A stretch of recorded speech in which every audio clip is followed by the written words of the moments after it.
Hello, hello, hello. My name is Brandon Byron, and I am today's host of the 5-Minute Bark.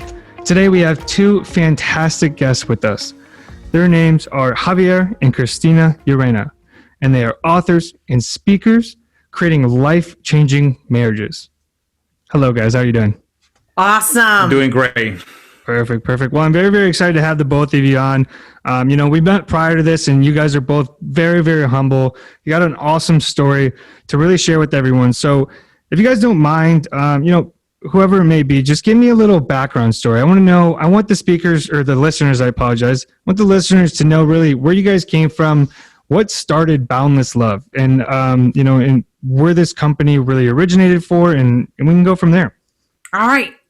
Well, Brandon, thank you so much for having us today. Boundless Love was born out of really a calling that started with Javi and I doing marriage preparation, faith-based marriage preparation for over 15 years. And we've had the honor of serving over 1,000 couples. And through that experience, we just leveraged so much wisdom and also failures of our own to then be super motivated and feel really indebted to our faith to support other relationships. We did have a breaking point, a marital meltdown that happened after our second daughter was born. I was struggling with postpartum depression, and we were both facing a lot of demons in our past. And as our relationship was about to combust, we leveraged our faith and our spiritual community to get through and navigate that crisis. And it was certainly life-changing. And that was really where Boundless Love was born, because we know that if we didn't have our faith, we would not be together now. Awesome, guys. Well, congrats. I mean, it's amazing that you guys, found, it was that pivotal moment for you both. And with everybody's life, there is, a negative at some point, but you guys really found the positive out of it, which is the moral and the positive thing that you can really look at of what you guys have created. So if one of you guys want to elaborate, I want the listeners to know about Boundless Love. What are you guys really bringing to the table with it? What's involved with the company, and you can go from there as well. Yeah. So what we bring to the table, obviously we have a book, but what we do as well, we do what we call a spiritual guidance for couples that are about to get married. So we provide full assessment and facilitate that conversation. Okay. We also do workshops to really enhance the communication skills of the couples as well. And that's what we've been doing. That's keeping us really busy and what we do in our nonprofit ministry. We also are starting to work with other faith-based organizations to bring Boundless Love to their marriage preparation program as well. We feel that a testimony is so much powerful than perhaps some type of workshop where you're just listening to a speaker on how to do better things. We feel that a testimony along with questions it creates a greater change in the couples. Definitely. Yep. Definitely. It's awesome what you guys do. A relationship, it can be a stressful thing, no doubt. That's the truth. Yeah, there's no doubt behind that. There's days that you're, loving life and it's the best thing ever. And then there's the days that are kind of a little darker and you're like, oh God, what's happening?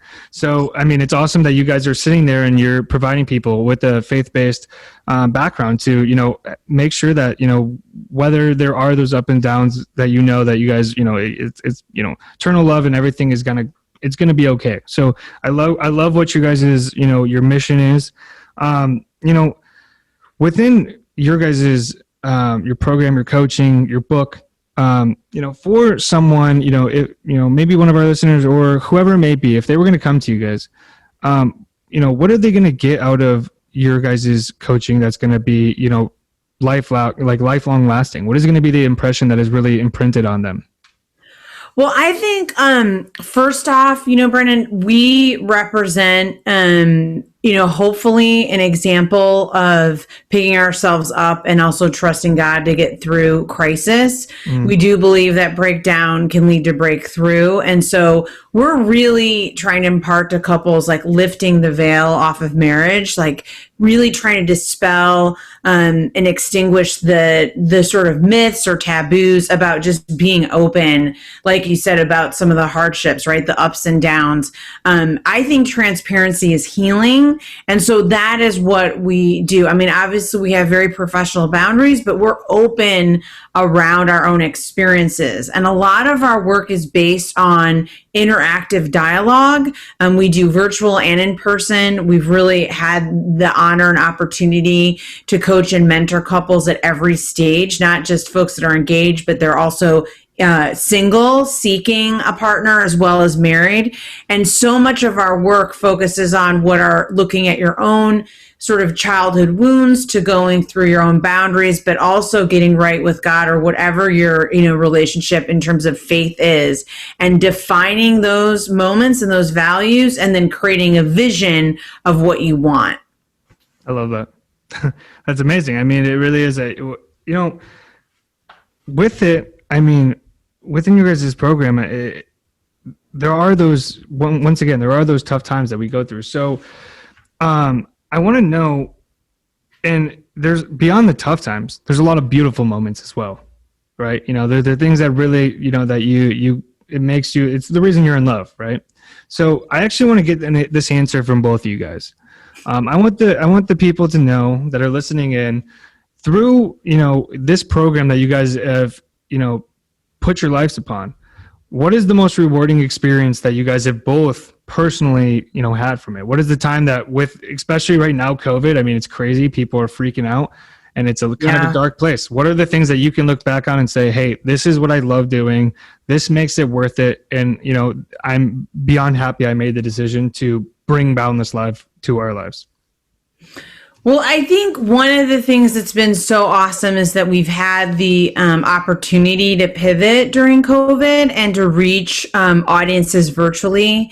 And we've been able to do a lot of pro bono work for just faith-based communities, whether it be parishes, locally, online. And I think one of the things that's been so rewarding for both of us is when couples are like geographically separated. This is not as common now as it was at the beginning of the pandemic. Mm-hmm. And they felt like they could attend our workshops or attend our events and feel fellowship and connected and not feel as isolated and alone, that they weren't the only people going through this.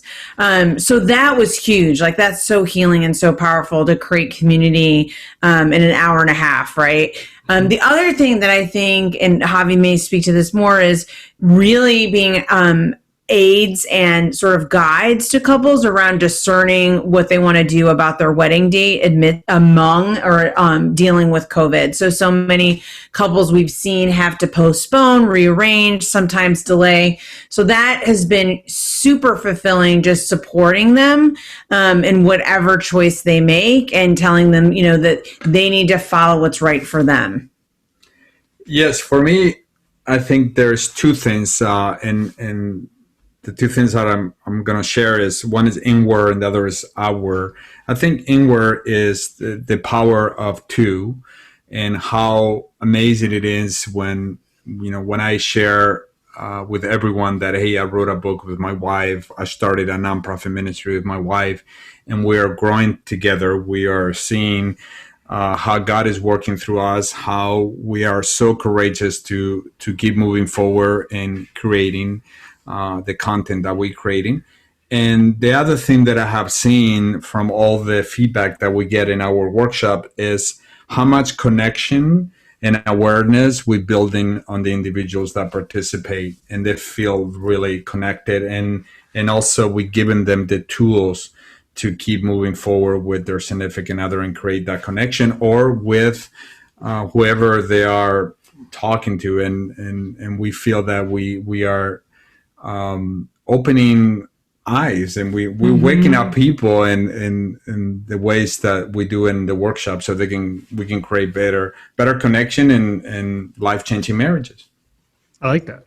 One of my favorite things is that you guys do simply is that you guys work together. I mean, it's not a walk in the park, believe me, but we definitely are better for it. There's nothing that will launch your growth as a person, right, than being in business with your spouse. It's a whole nother level. That is for sure. I can only imagine. That's where I'm sitting at, is that, I mean, you already have to work together, through a relationship, through marriage. I mean, that's already one, vow that you've created, that I'm going to work with you and we're going to make this work. But then to also say, let's work with each other to clean up the house. Let's work with each other to do our jobs. Let's work with each other to raise a family. Like, it's just, you guys have done it all.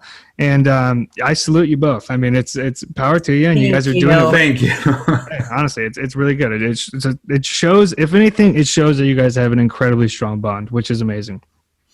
So I want you guys to tell me a little about Boundless Love, and when not the company when I say this, of course, but I want to hear about the book.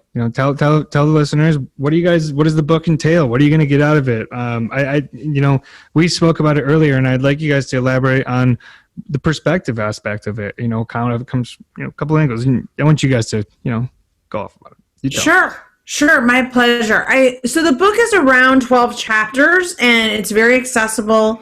It starts around self-discovery, and it leads the reader on a journey on looking at who you are initially and accepting yourself. It's, sort of looking at what is important to you, getting clear on your priorities, your values, your belief system, and walking that reader through several dimensions per se, or stages of readiness towards a relationship. And that includes a lot of topics. It talks about maintaining and creating healthy boundaries with either your family of origin, your community, yourself.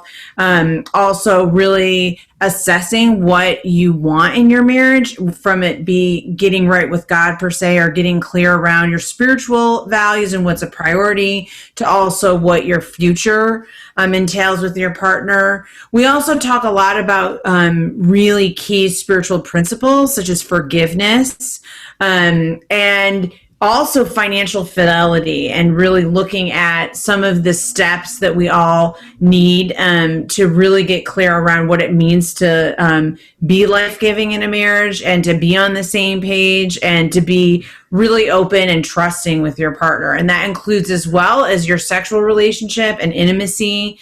So we kind of go all over. I mean, it's crazy. I think a lot of people told us that Boundless Love should be 2 books instead of 1. But the beauty of the book is from 2 perspectives, right? Christina and I, and also talking about our experience, right? So I think that from a reader perspective, if you are a lady, you're gonna hear Christina, you might resonate, and you're also gonna understand where Javier is coming from. And from a man perspective, that's what Christina was talking about. I touch into pornography, for example, and really avoiding your childhood wounds that eventually they're going to show up in your marriage, and perhaps they might damage what you were hoping for. So we give the reader also at the end of each chapter questions to really have a dialogue and really reflect on their experiences. We believe that the only way you learn is by reflecting on your past experiences, and then asking questions, and then coming out with a better outcome for the next time. So we encourage the reader to read the chapter and have that open dialogue with themselves or their significant other. Definitely. I mean, just looking at, that's life. I mean, come into it with an open mind. You don't want to, don't approach something, especially with your guys' field. A lot of people are coming for you for some sort of support, some sort of help, let's say. So you don't want to come into it with a closed mind. That's really, that just shows that you're not really, you need help, but you're not really willing to get it. And that's not going to create change, and change is, there's change can always be good. It's always, there's Yes. never a bad thing. There's never a bad moment to accept change or whatever that may be. It could be the smallest of things, or it could be a significant part of your life where you need change. But they're all positive outcomes that can come from it if you're accepting and willing to look at that perspective of it. So I like that's what you guys have, and that was my favorite thing about the book, is that you guys bring the double perspective to it. So you can look at it from both angles and kind of, from a couple, realize that we are different, but we still love each other, but we both have our own perspectives, and let's kind of combine them and see how these work and mesh.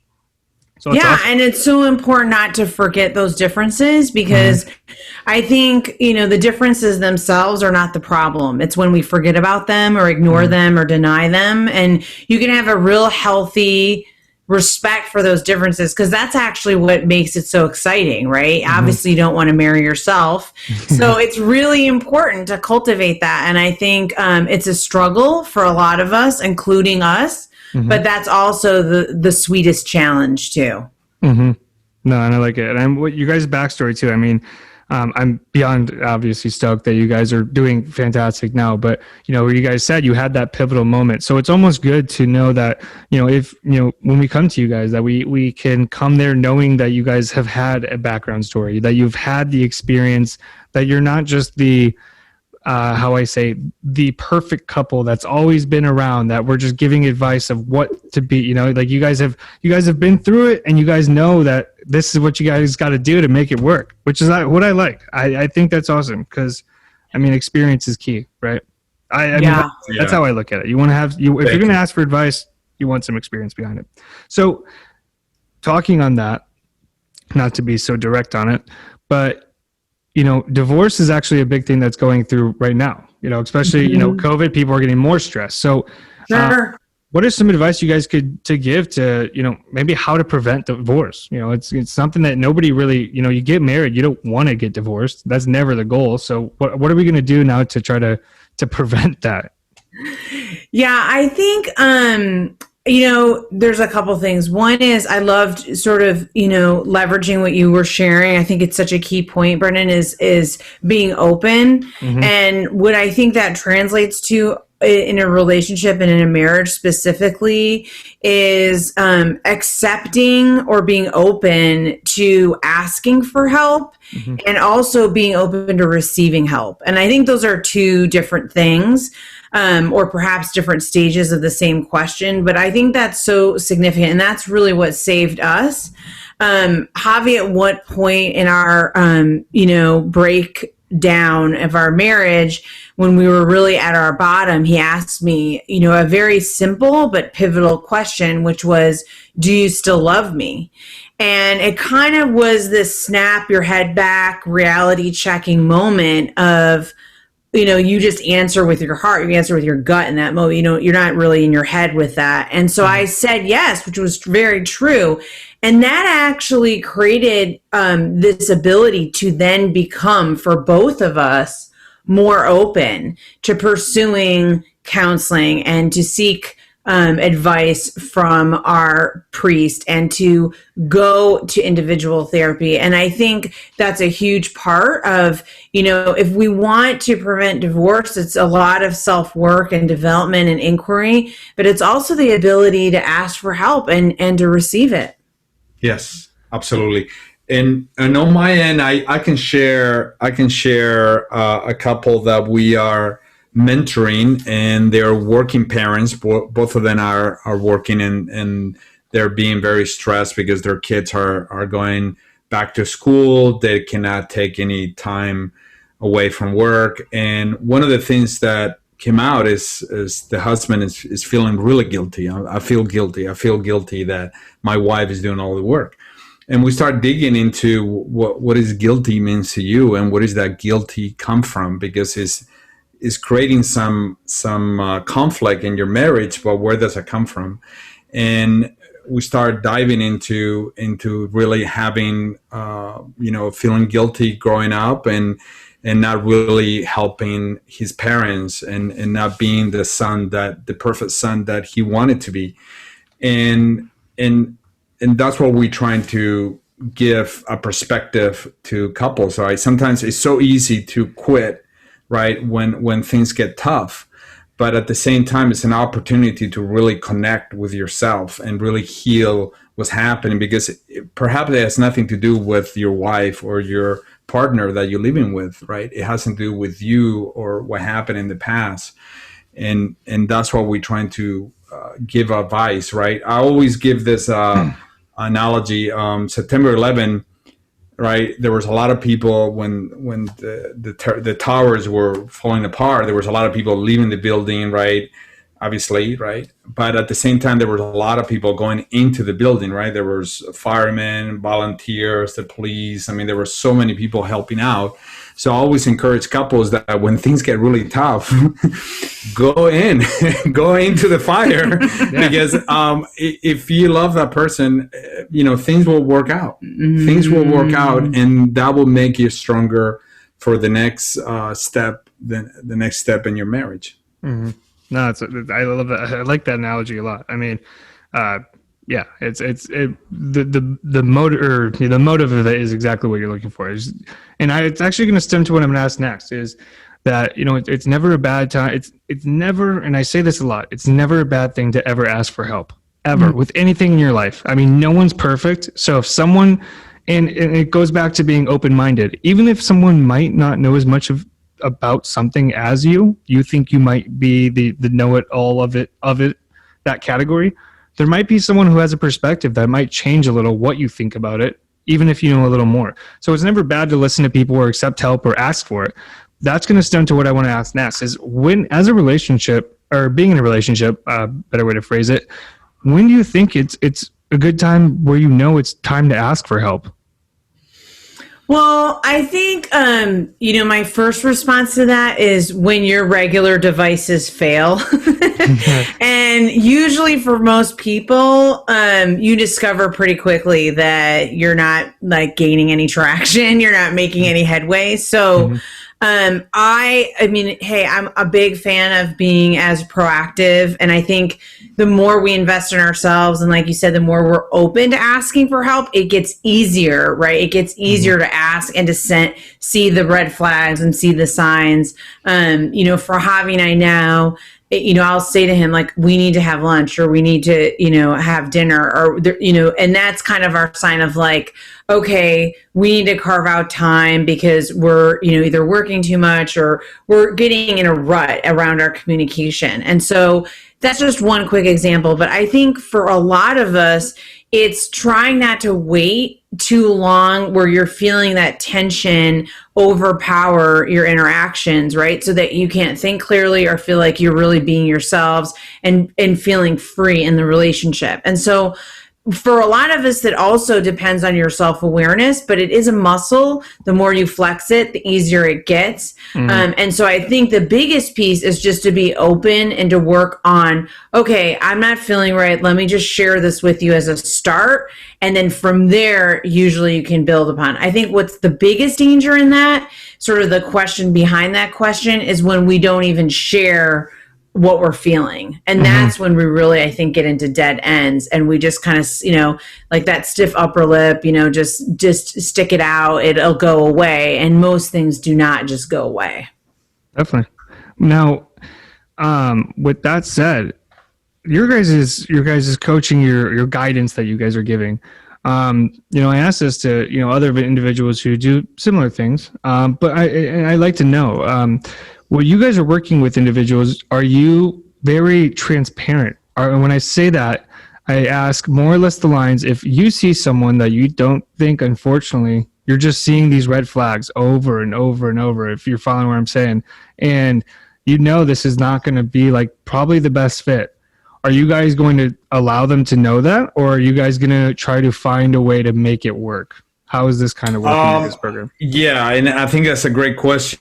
And to be transparent, we look for signs of addiction or any type of mental illness or depression, or any signs, or for example, we look into patterns of domestic violence, and that way we can address it. And obviously we don't have the expertise to move forward, but we say, hey, we have observed the signs, and we suggest that we don't recommend, but we give them what we call a guideline to look for further help and what they gotta look for, right?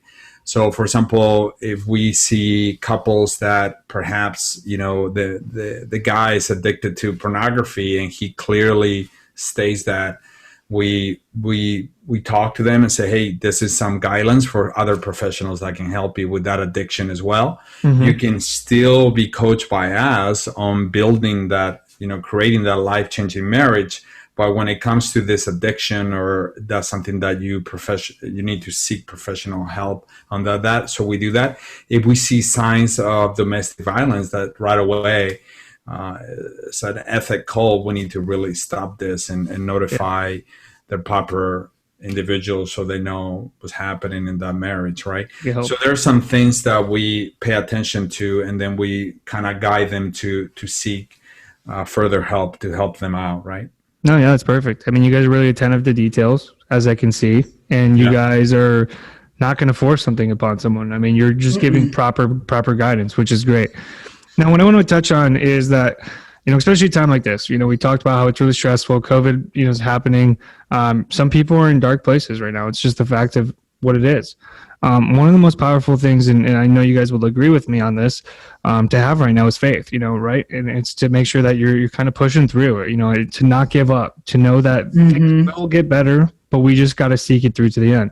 So with your guys' coaching, I want to ask, how is being in a relationship, how can you strengthen your faith through a relationship? Because obviously, I mean, you guys have done it. You're a prime example. So I want to hear from you guys, what did you do to make this work? Well, I think that the first thing is to surround yourself with role models, or to seek out couples that you aspire to be like. So we sought out a community. So we're very involved in our faith-based, community. And that was a little bit of fake it till you make it in the beginning. Like, we didn't know always what we were getting ourselves into. We volunteered, we jumped in, just to be around a certain energy that people carry themselves. And I'm not afraid to have heroes. I think it's really healthy to look up to people and to emulate or want to emulate them. So I think that was a huge component for us. Being in a community that supports marriage, that supports couples, that supports spiritual growth. And then the other piece was just our own prayer practice. I think we really committed early on to pray individually and together as a couple and with our kids.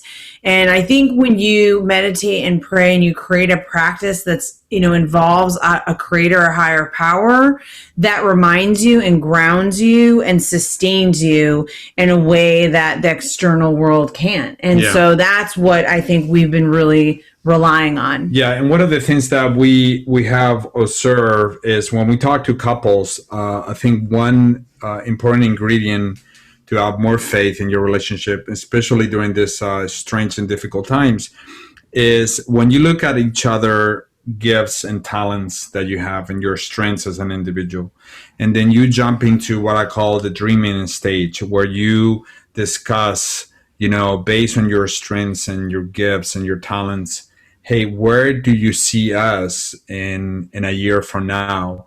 And then you focus on one project. We talk to so many couples that they're doing amazing projects together now because they're spending more time at home.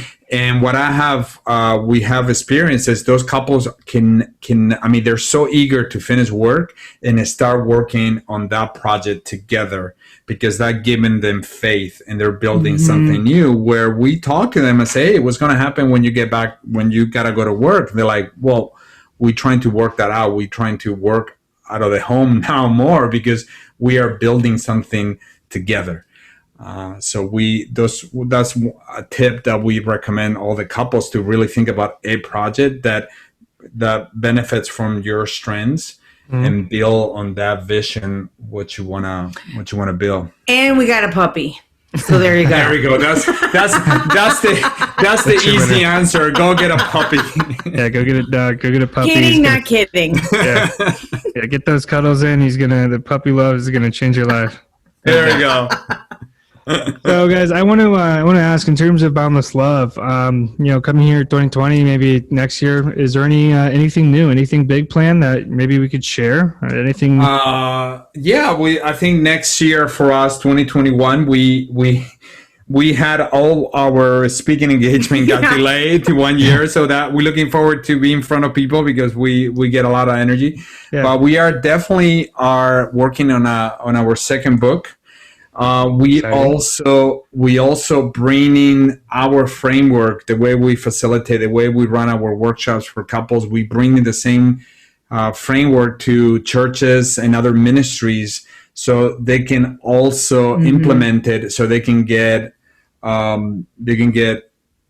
faster solution to that outcome that they're thinking about.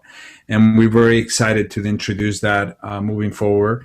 And just serving other couples and yeah, we have a weekly Facebook Live, Cafecito for Two. It's also on YouTube every Friday, and that's when we interview other, we should say spiritual power couples, but also just folks of faith, and talk about the spiritual journey of marriage. And that's something that we're building some of our book upon, our second book, and also looking to expand. But it's been such an awesome opportunity and honor to see how so many people are so courageous and brave and open. And we just learn something every time we do it. That's right. Yeah. Yeah. That's awesome. I mean, there's a lot to look forward to here for sure. I mean, Yes. You guys are busy people. You're staying busy, and you're just creating, support. I mean, that's the flat line, and I love it. I want to go into one last thing before we kind of wrap things up, and Sure. it's going to kind of bring it into where we are at today's day and age.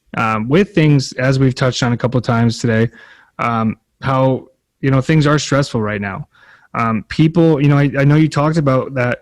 Some of the people are doing really great. They're doing more projects right now when they're home, together. But for the individuals who might be a little stressed out because there may be their faith hasn't brought them as close to each other as maybe some others, or they're just not connecting on the same level right now. What is your advice you guys would give for people in those maybe young couples or something that don't understand as much? Well, I think that first is to the first we always say is pray, is to create space in your life to open things up out of your routine, get out of your environment, even if it's a hike or a walk, and be able to find some silence with your partner, with yourself, or both, ideally. And I think, so much of when we're under stress is that we're overstimulated, overwhelmed. Our brain is just trying to fix everything. And if we just surrender and let go and create space, at least for Javi and I, that's when creativity creeps in, right? And that's when we're actually to realize, wow, we have the solutions, and whether or not you tap into a creator or a higher power, you will discover some other resources or answers. So I think the real piece is to try and seek that solace as much as you can. I was going to joke and say, do nothing, but I really do think doing nothing is a spiritual practice, because in our society, people feel like they have to do so much to make things right. And sometimes it's so important and helpful and healing to step back, right? Take a I don't know if you want to add. I was just going to say that there is obviously a famous verse on the Bible that says, be still and just stay with God. And what I mean by that is not binging on Netflix and say, okay, I'm still, I'm watching that. It's really, like Christina says, surrender to the quietness. I believe that right now is a huge opportunity to heal yourself during these times. There's a huge opportunity to take care of your finances. There's a huge opportunity to take care of your vision for the future. There's a huge opportunity to reconnect with other individuals that you haven't talked to in a long, long time. It's a huge opportunity to create great habits. It's a huge opportunity to take care of your health. And I think as a believer, God has given us this time to really make the best out of it. Unfortunately, there's a lot of people dying and a lot of people suffering, a lot of people out of work. But for the people that perhaps are in a good place, take advantage of this time to really heal yourself. Definitely.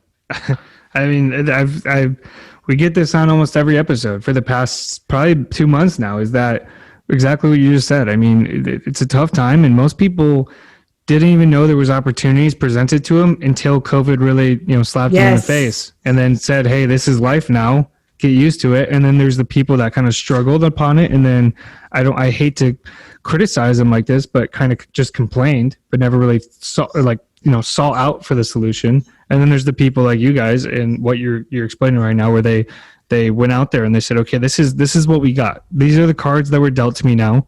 What am I going to do, and how am I going to play against it? And the people that play against it and figure out, hey, there's a lot of opportunities to make this beneficial. That's the beautiful thing about it.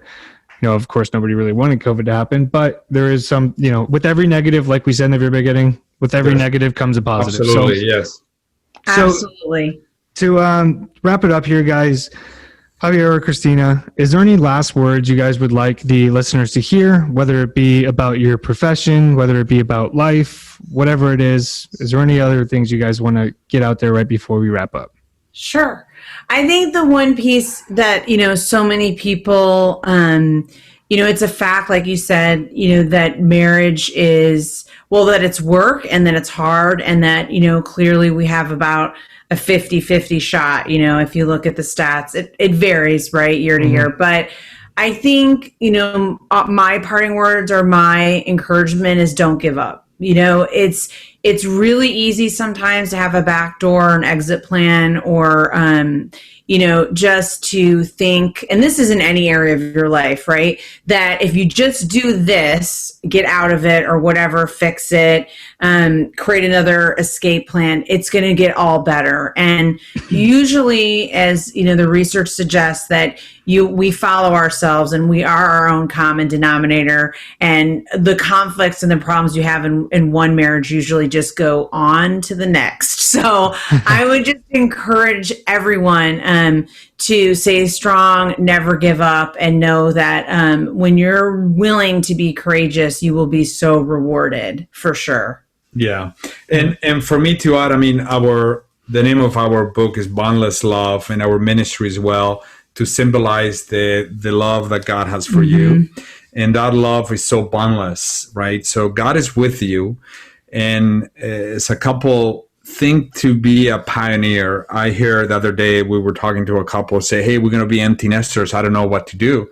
And I said, why don't you buy an RV and travel the country, right? Be a pioneer. There's so much that you can do, because guess what? You have boundless love with you.